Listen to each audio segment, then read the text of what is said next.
Нар руу ус цацаж унтрааж болох уу? Үгүй. Харин эсрэгээр бүр илүү том болно.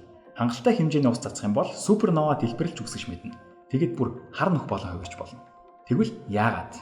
Нарын хэдийгээр бид шар өнгөтэй бас гэрэл болон дулаан ялгаруулдаг учраас галтай төстэй гэж боддогч үнэндээ тийм биш. Нар шатдаггүй. Наран дээр явагдаж буй урвал бол шатах урвал биш. Энэ бол цөмийн нэгдлийн урвал. Шатах гэдэг бол аливаа бодис тодорхой температурт хүчил төрөгчтэй нэгдэх химийн урвал юм. Галыг хасаахын тулд бид үлээх хэрэгтэй байдаг шүү дээ. Шатахын тулд хүчил төрөгч хэрэгтэй гэсэн үг. Харин нар бол хүчил төрөгч биш. Нар бол их хэмжээний ус төрөгч юм. Масс ихтэй учраас таталцлын нөлөөгөөр цөмдөө маш их даралт бас дулаан үүсгдэг.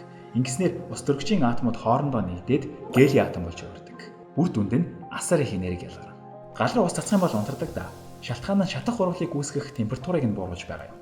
Харин нарлаа ус цацах юм бол ялангуяа ус төрөгч агуулсан молекул нэмэх юм бол энэ нь яг л галан дээр тос нэмэхтэй адил.